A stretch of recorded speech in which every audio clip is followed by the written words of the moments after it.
ओम भूर्भुवः स्वः। नमस्कार, आप सभी का हमारे इस यूट्यूब चैनल में स्वागत है। आज का हमारा शीर्षक है पितरों के प्रति श्रद्धा, कृतज्ञता की अभिव्यक्ति। साथियों, 21 सितंबर से पितृपक्ष आरंभ होने वाला है। अनंत जीवन श्रृंखला की एक कड़ी मृत्यु भी है, इसीलिए संस्कारों के क्रम में जीव की उस स्थिति को भी बांधा गया है जब वह एक जन्म पूरा करके अगले जीवन की ओर जाता है। कामना की जाती है कि जीवात्मा का अगला जीवन पिछले की अपेक्षा सुसंस्कारवान और अच्छा हो। इस निमित्त जो कर्मकांड किए जाते हैं उनके लाभ जीवात्मा की क्रियाकर्म करने वालों की श्रद्धा के माध्यम से ही मिलते हैं। इसीलिए मरणोत्तर संस्कार को श्राद्ध कर्म कहा गया है। पितरों की प्रसन्नता तथा आकांक्षा का केंद्र बिंदु श्रद्धा है। श्रद्धा भरे वातावरण के सानिध्य में पितर अपनी अशांति खोकर आनंद का अनुभव करते हैं। श्रद्धा ही उनकी भूख है, इसी से उन्हें तृप्ति होती है। इसीलिए पितरों की प्रसन्नता के लिए श्राद्ध एवं तर्पण किए जाते हैं। पितर वे हैं जो पिछला शरीर त्याग चुके हैं किंतु अगला शरीर अभी प्राप्त नहीं कर सके हैं। इस बीच की स्थिति में रहते हुए वे मनुष्यों जैसा ही अनुभव करते हैं। मुक्त आत्माओं और पितरों के प्रति मनुष्य को वैसे ही श्रद्धा भाव दृढ़ रखना चाहिए जैसे वे अपने देवी देवताओं और भगवान के प्रति रखते हैं। मुक्तो देवों, प्रजापतियों एवं ब्रह्म को तो मनुष्यों की किसी सहायता की आवश्यकता नहीं होती, किंतु पितरों को ऐसी आवश्यकता होती है। उन्हें ऐसी सहायता दी जा सके, इसीलिए मनीषियों और पूर्वजों ने पितर पूजन श्राद्ध कर्म की परंपराएं प्रचलित की थी। उनकी सही विधि और उनमें सन्निहित प्रेरणा को जानकर पितरों को सच्ची भावना श्रद्धांजलि अर्पित करने पर वे प्रसन्न पितर बदले में प्रकाश, प्रेरणा, शक्ति और सहयोग देते हैं। पितरों की सहायता स्थूल नहीं होती है, बल्कि सूक्ष्म और भावात्मक सहायता की आवश्यकता होती है, क्योंकि वे सूक्ष्म शरीर में ही अवस्थित होते हैं। इस दृष्टि से मृत्यु के पश्चात पितृपक्ष में मृत्यु की तिथि के दिन अथवा पर्व समारोहों पर श्राद्ध कर्म करने का विधान देव संस्कृति में है। श्राद्ध किस तत्व पर टिका है? शरीर के नष्ट हो जाने पर भी जीव का अस्तित्व नहीं मिटता, वह सूक्ष्म रूप में हमारे चारों ओर वातावरण में घूमते रहते हैं। जीव का फिर भी अपने परिवार के प्रति कुछ न कुछ ममत्व रह जाता है। सूक्ष्म आत्माएं आसानी से सारे लोकों में आकर हमारे चारों ओर चक्कर लगाया करती है। हमारे विचार और भावनाएं इस वातावरण में फैलते हैं। अतः श्राद्ध में किए गए पूर्वजों के प्रति हमारे आत्मीय सद्भावना, कृतज्ञता के भाव उन आत्माओं के पास पहुंच जाते हैं। उसे उन्हें सुख, शांति, प्रसन्नता और स्वस्थता मिलती है। श्राद्ध में हविष्यान्न पिंडों के द्वारा श्रद्धाभिव्यक्ति की जाती है। ये पिंड साधक दान के प्रतीक होते हैं। स्वर्ग में आत्माओं की तृप्ति के लिए तर्पण किया जाता है। जल की एक अंजलि भरकर कृतज्ञता के भाव से भरकर हम स्वर्गीय पितृ देवताओं के चरणों में उसे अर्पित कर देते हैं। इस प्रकार श्रद्धा, प्रेम, कृतज्ञता, अभिनंदन सभी का मिश्रित रूप श्राद्ध है। योगवाशिष्ठ में बताया गया है कि मृत्यु के उपरांत प्रेत यानी मरे हुए जीव अपने बंधु बांधवों के द्वारा पिंडदान को ही अपना शरीर बना हुआ अनुभव करते हैं।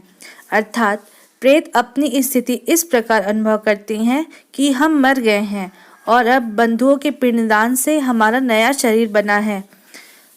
यह स्पष्ट है कि यह अनुभूति भावनात्मक ही होती है, अतः पिंडदान का वास्तविक महत्व उससे जुड़ी भावनाओं के कारण ही होता है।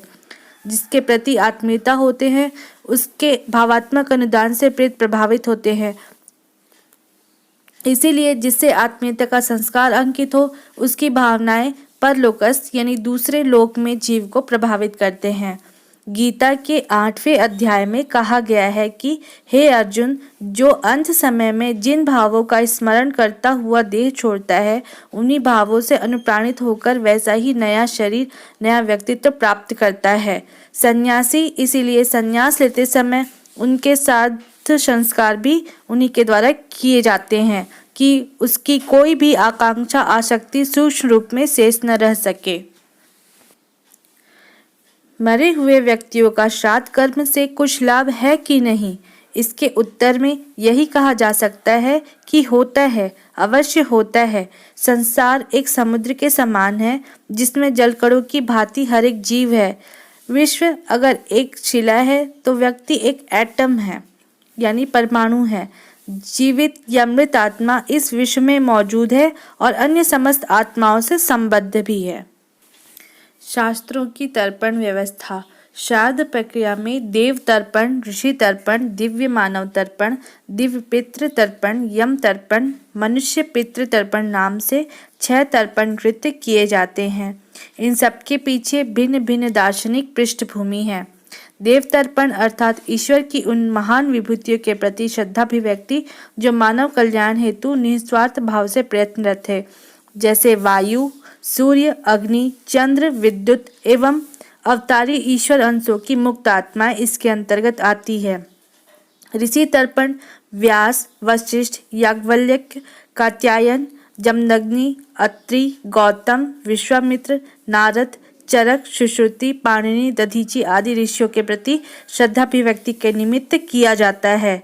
दिव्य मानव तर्पण अर्थात उनके प्रति अपनी कृतज्ञता की अभिव्यक्ति जो लोक मंगल के प्रति समर्पित हो, त्यागी जीवन जिए एवं विश्व मानव के लिए प्राणोत्सर्ग कर गए। दिव्य पितृ वे कोई जो बड़ी लोक सेवा तो न कर सके पर व्यक्तिगत रूप से आदर्शवादी जीवन जीकर अनुकरणीय पवित्र संपत्ति अपने पीछे छोड़ गए। यम अर्थात जन्म मरण का नियंत्रण करने वाली शक्ति, कुमार्ग पर चलने से रोकने वाली विवेक शक्ति ही यम है। इसकी निरंतर पुष्टि होती रहे, मृत्यु का भाव बना रहे, इसीलिए यम तर्पण किया जाता है। अंत में मनुष्य पितृ तर्पण की व्यवस्था है। इससे परिवार से संबंधित दिवंगत नर नारी, पिता, बाबा, परबाबा, माता, दादा, दादी, परदादी, पत्नी, पुत्र, पुत्री, चाचा, नाना, परनाना, भाई, बुआ, मौसी, सास, ससुर एवं अंत में गुरु, पत्नी, शिष्य एवं मित्रगण आते हैं। इस प्रकार श्राद्ध तर्पण की सार्वभौम व्यवस्था में सारे समुदाय के प्रति कृतज्ञता की अभिव्यक्ति समाहित है। पितृपक्ष का हिंदू धर्म एवं संस्कृति में विशेष महात्म्य है। पितृपक्ष का हिंदू धर्म एवं संस्कृति में विशेष महात्म्य है। जो पितरों के नाम पर श्राद्ध और पिंडदान नहीं करता वह सनातन धर्मी सच्चा देव संस्कृति का अनुयायी नहीं माना जा सकता। शास्त्र मान्यतानुसार मृत्यु होने पर मनुष्य की जीवात्मा चंद्रलोक की तरफ जाती व ऊपर उठकर पितृलोक में पहुंचती है। उन मृतात्माओं को अपने नियत स्थान तक पहुंचने की शक्ति प्रदान करने, शांति देने के निमित्त ही पिंडदान एवं श्राद्ध कर्म का विधान किया गया है। श्रद्धा से श्राद्ध शब्द बना है। श्रद्धा पूर्वक किया गया कार्य ही श्राद्ध कहलाता है। श्राद्ध से श्रद्धा जीवित रहती है। हमारे अदृश्य सहायक पितर गण, गुरुजनों एवं पूर्वजों के प्रति श्रद्धा प्रकट करने के निमित्त मात्र श्राद्ध तर्पण के रूप में ही बन पड़ता है। पितरों के प्रति कृतज्ञता के उन भावों का स्थिर रहना हमारी संस्कृति के अनुयायियों ने वर्ष में 15 दिन का समय पृथक निकाल लिया है। पितृभक्ति का इससे उज्जवल उदाहरण और कहीं देखने को नहीं मिलता। यह बात सदैव स्मरण रखना चाहिए कि यदि पितरों को सच्ची श्रद्धा दी जाएगी, उन्हें तृप्त रखा जाएगा, तो वे निश्चय ही शक्ति, प्रकाश, प्रेरणा, मार्गदर्शन, सहयोग व भावात्मक अनुदान देंगे। पितरों के प्रति व्यक्त की गई कृतज्ञता उल्टे लौटकर बहुगुणित होकर स्वयं पर बरसती है। धन्यवाद।